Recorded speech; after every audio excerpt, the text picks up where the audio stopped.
Hey, everybody, and welcome to this week's Agency Accelerator podcast. Now, on today's podcast, we are discussing the future of your agency and specifically succession planning. What exactly does that mean? What are your options, and when and how should you start planning for it?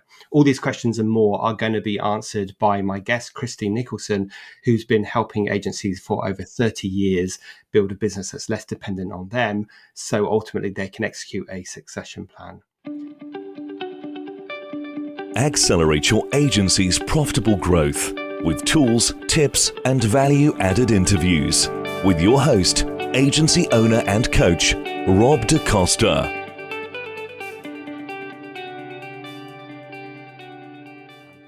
Now, succession means more than just potentially selling your agency, as you'll find out. So welcome to the show, Christine.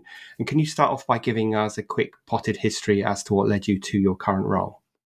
Hi. Well, first of all, thanks for having me on the show. And I've listened to so many of your past episodes, which are absolutely excellent. Actually, me in 30 seconds, I left school with nothing, which meant that actually there was this whole load of opportunity for me. And I have been very seen opportunities and just run towards them, because what's the worst thing that can happen? Don't like it, walk away. And over the years, I've tried most things. I've been in the military. I qualified as an accountant in my early 30s, which is late for an accountant. And the first job I had was cutting my teeth on selling a business that the owners no longer wanted. The next generation didn't want to come in. 4 generations of family had been running it. And it meant that I had this big ball of mess that me and a couple of other people in the team slowly bundled into value packages and sold them. And I thought, my God, this makes such a difference. And frankly, then moved on to doing that for the last, well, it's been more than 20 years doing specifically that. And in the meantime, running my own businesses as well. And I've done all sorts of things. So, yeah. Great. So I love the feel the fear and do it anyway. We should do more of that.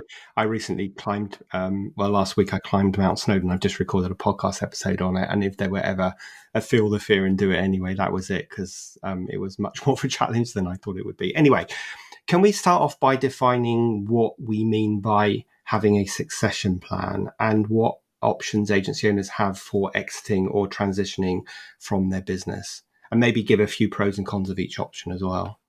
Yeah, sure. So actually, what I'd like to start by saying is something really quite extreme, which is we are all going to leave our businesses one way or the other. It might not be in a way that you like, but nobody's immortal.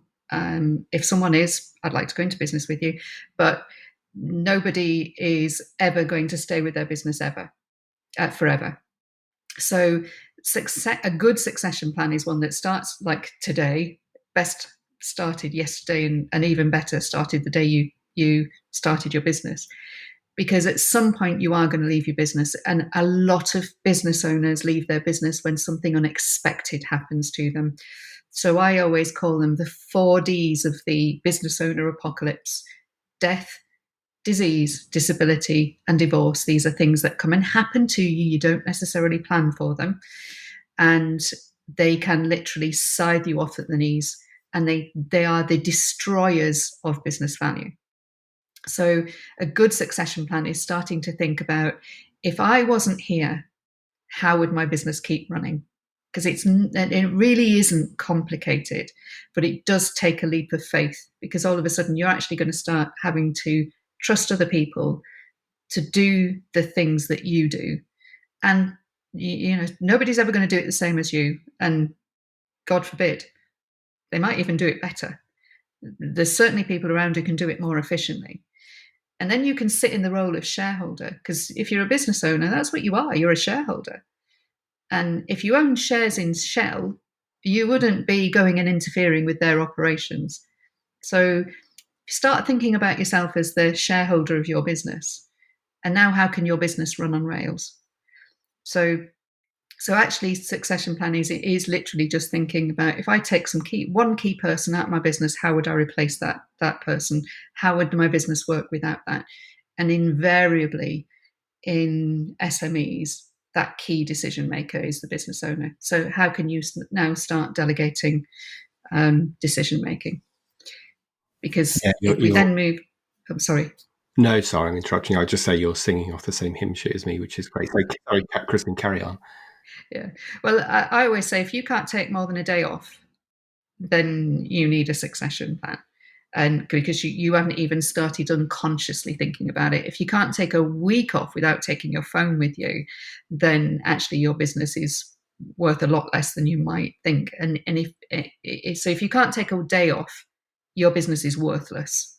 If you can't take a week off, it's worth a lot less than you might think, and it's going to be harder to leave. And if you think that your agency may be the source of income from your family, if one of the D's happened to you, so let's forget divorce for a second. But if you become unable to work in your business, then there's a double whammy here, because your family is not going to get that income. Plus, your business isn't actually going to be worth anything. And typically, when a business owner is unable to work in their business for a long period of time, that business is likely to be insolvent within 12 months. And these are just the harsh realities. It's So such a good way of looking at it, even though it's a negative way. But to say to yourself very honestly, like if you're an agency owner and soul searching, can I take a day off? Can I take a week off? Will the business keep going? What happens if one of those 4Ds happens to me? Is a really sobering thought. And I think one that people just don't think about enough because they're too busy stuck on, as I call it, the client service hamster wheel of doom, delivering the day-to-day services and being pulled in 50 directions and never having time to plan. It's interesting. After this podcast interview, I've got a group call with my group coaching program, and we are doing our Q4 planning. And for some of them, this time, the hour they spend with me might be the only time they actually spend working on their agency. So it's so important that we figure that one out. I think you sort of start to answer my next question in a way, which is like, at what stage should a small to medium-sized agency owner be thinking about this? I think you sort of started answering that already, really. I can answer it in I think 2 or 3 words. Your first employee. Literally your first employee. And if you start thinking about what is it that you are doing on a daily basis that could be done by someone else, and it actually empowering the people that work for you. Because if you think about it, most business owners have gone and worked they've worked in some kind of corporate environment. I mean, my first job was in a bank. I'm never going back there. Mine It was was a IBM, and I'm never going back there. and we all start businesses because we want to make a difference and we want to make a change, and even if that change is actually to ourselves. So if you remember that when you first started work, or when you were working in a job that you might have actually enjoyed at the beginning, you went to work every day to do a good job. You didn't get out of bed and go, I think I'm going to go and do a rubbish job today. You go, I am going to do the best I can do today. Well, your employees are the same. And the only thing holding them back, invariably, is you. And I know it in my own business. I'm the only person who delivers anything in my business, but I've still got support staff. And once I got over myself and realized that I didn't need to do all the marketing, which pushed me into this feast and famine thing, because I'd get loads of clients, wouldn't do any marketing, clients would finish their projects, I'd have to do loads of marketing. Now my marketing is trundling along because it's consistent, so I don't have to worry about that anymore. But I had to get out of my own way, even though I know this stuff and I have known it for a long time. So I know that mentally this can be hard. And I know it's your baby. Well, I'm going to dispel that myth really quickly. It ain't no baby. Your business is a bunch of legal paperwork.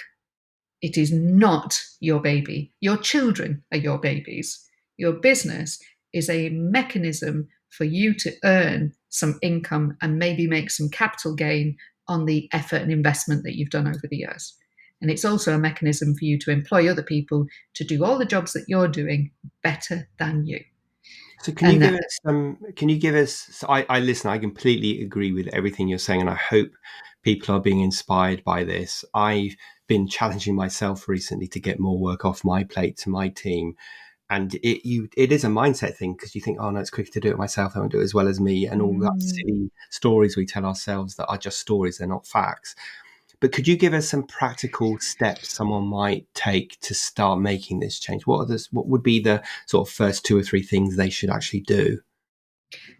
the first thing I always get everybody to do, and it doesn't matter where you are in the organization, and usually this will give you back a good few hours a week. There are 3 jobs in any business: getting and keeping customers, staying legal, and making getting and keeping customers more efficient. That's it. Those are the 3 things. So if you actually look at everything that you are going to do today, or everything that you did yesterday, and you highlighted them, so there's 4 colors. So are you getting and keeping customers? Are you staying legal?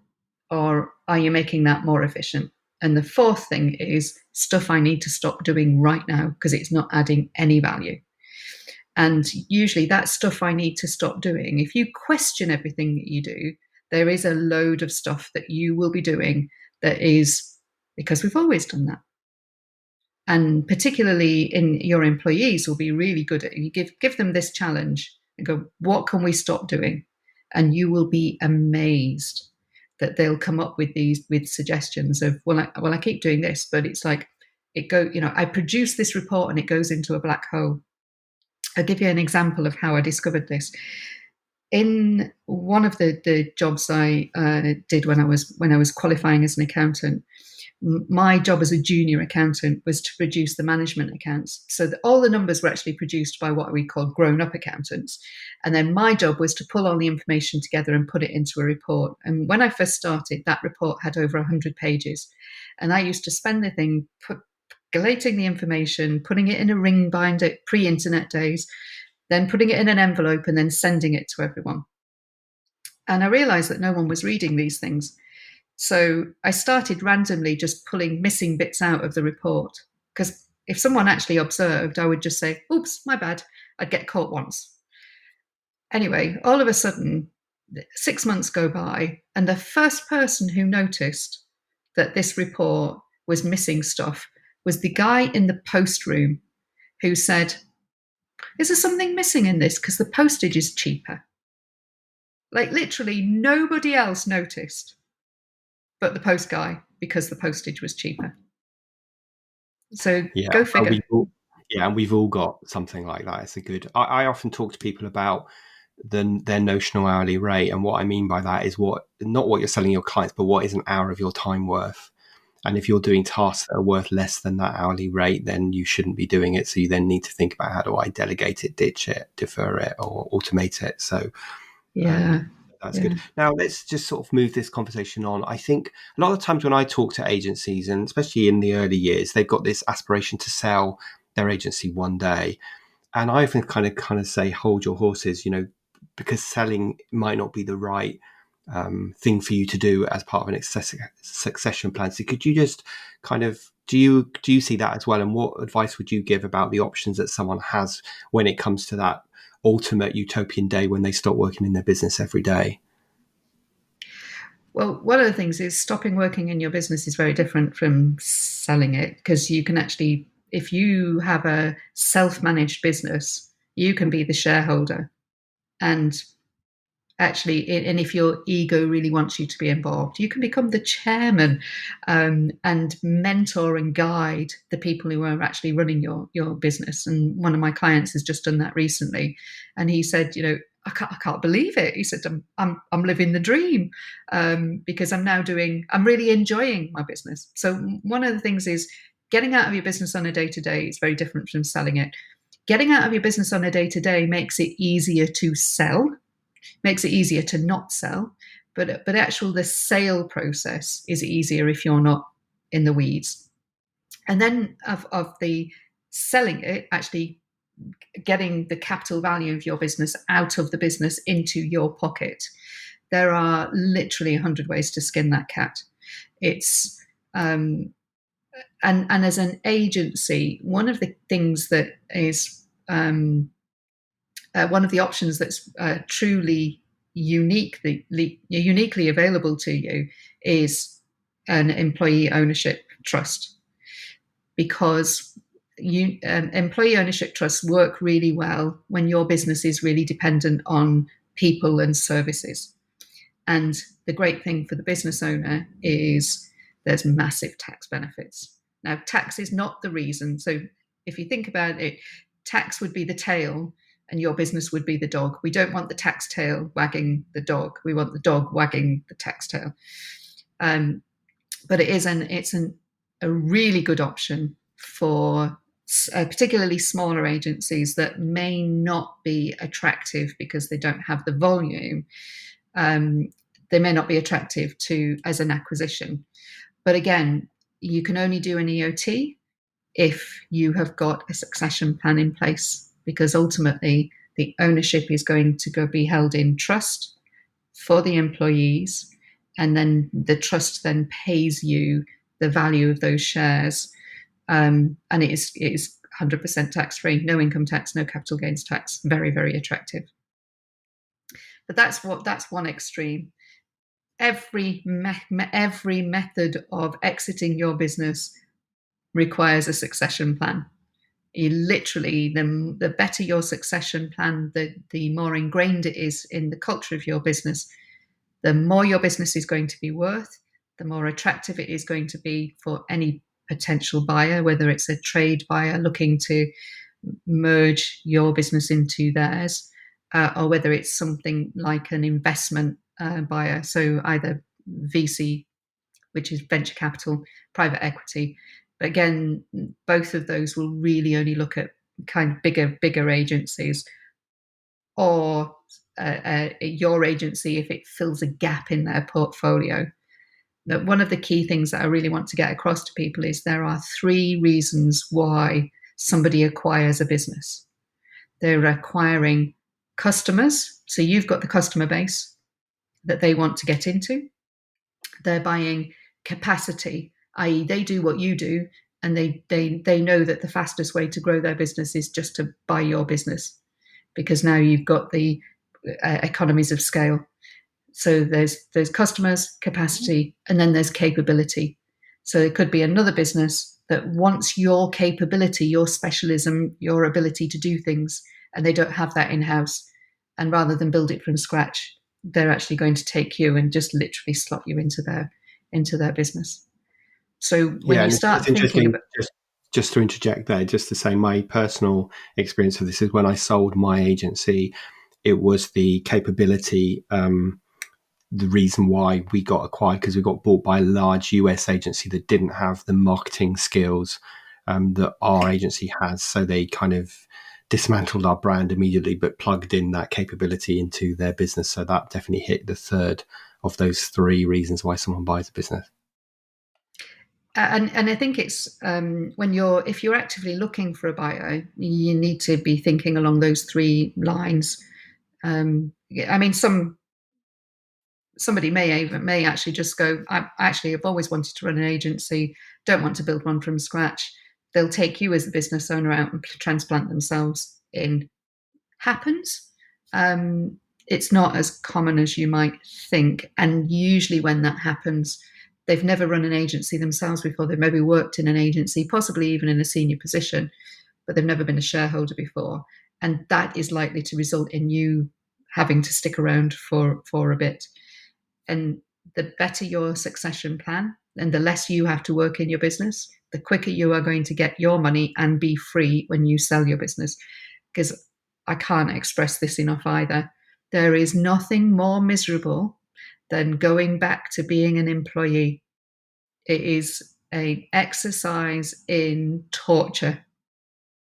So everybody thinks, oh, I can cope with a year or 2 years of an earnout. Well, just remember that you sticking around usually involves some kind of money. And in my experience, about 80% of business owners that are in earnouts literally walk away from the money. They go, it's not, this is so much pain. It is not worth me sticking around for that. And the biggest earnout I've ever seen anybody walk away from was walking away from 20 million because it Right. So literally listen, wasn't worth. I just want to concur with you because that's exactly what happened to us. I think we got tied into a 2-year earnout with 8 quarterly targets, and I had a business partner. He hated it so much he left after a year, which kind of screwed me over a bit. And I always liken it to my 2-year prison sentence because it was not a fun experience, but I learned a lot. I learned a lot of things about larger businesses and how not to run them, and all the politics and bureaucracy that I hadn't had in my business. Um, I think one of the fantasies so many people have, they start their agency and they go, yeah, I want to sell it one day. And they've got this idea that they're going to sell their agency for millions of pounds and they're going to walk away straight away. And so the point Christine made about having a succession plan which extricates you from the business before you try to sell, for example, is super crucial if you don't want to be tied in. Because let's face it, if you're a service-based business, where is the value in that business? Well, it's in the customers, it's in a bit of brand equity, but it's predominantly in the people. And the people predominantly means you, if you're the leader, that you're involved with your fingers in every pie. Excuse me. So you have to get out, extricate yourself as quickly as possible. On that note, another question I get asked that you're going to get asked all the time that's probably a bit frustrating for you, but I'm going to ask it anyway because I know our listeners will want to know, is how do I value my agency? The answer to that is definitely how long's a piece of string. It's like, it's the same answer.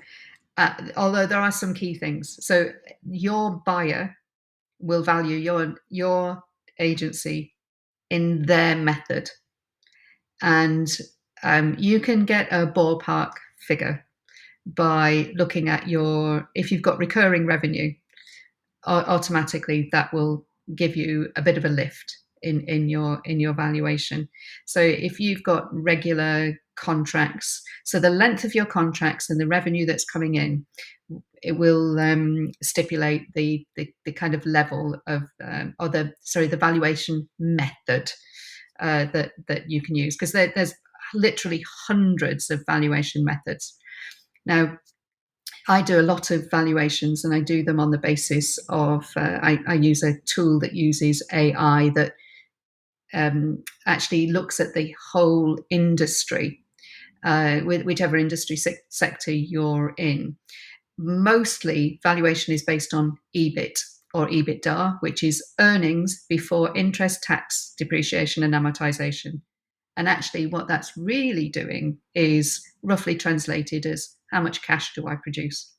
Because any buyer is only going to be interested in how much money am I going to put in and when am I going to get the return on my investment. So if you can start thinking like a buyer, then your EBITDA, or your how much cash you produce, positive cash flow that you produce, is a good start. It's the basis of valuation. And size matters. So the smaller you are, will be the smaller the multiple, which is it's a long science about multiple. But usually, what happens is the buyer will apply a number times your EBITDA, and the smaller you are, the smaller that multiple number is going to be. And if your EBITDA is over 1 million, that puts you into a very different scale of valuation, opens you actually up to a different market of buyer. And if your EBITDA is over 2.5 million in a year, I mean, that's a sizable agency. So, and that puts you in again, it's a different level of buyer. The number of buyers for somebody like that is massive. Million less so, less than 1 million, then it's a very different, very different proposition. But a rule of thumb that we start with is, depending on your size, the multiple number, the X factor times your cash generation, is usually a good way of calculating your value.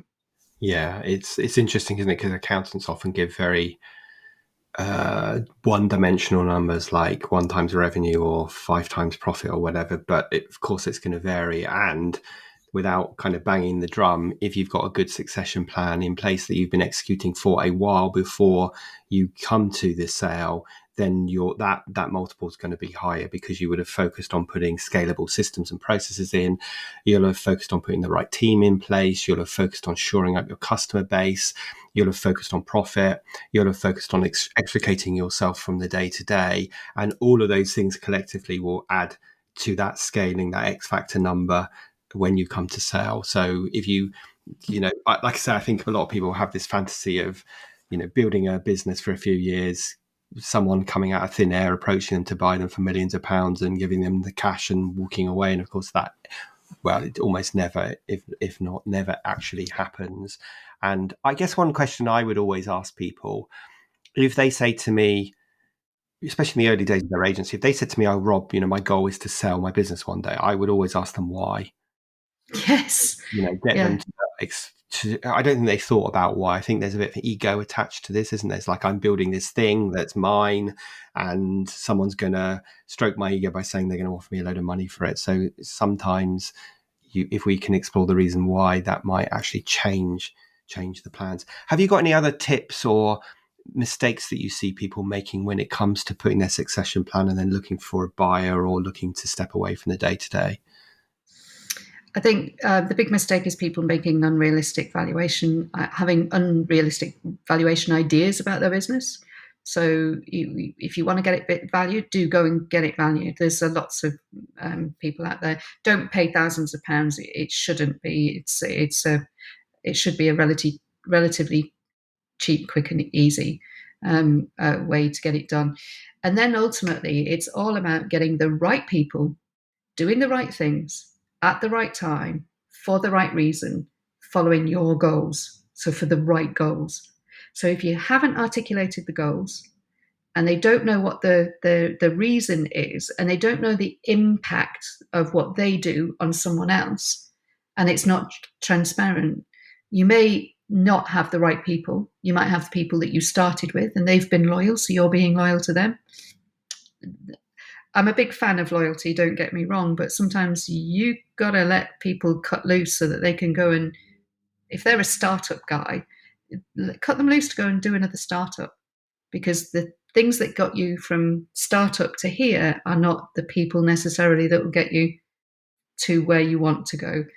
But start off with the big question is why, and have some goals. And then once you can articulate those goals, you can start really working on your succession plan. Yeah, I guess a good message from this whole conversation for our listeners is to make sure you've got a plan, roadmap of where your agency is going, and you need to make sure all of your team are excited to go on that journey with you, and also excited about the destination.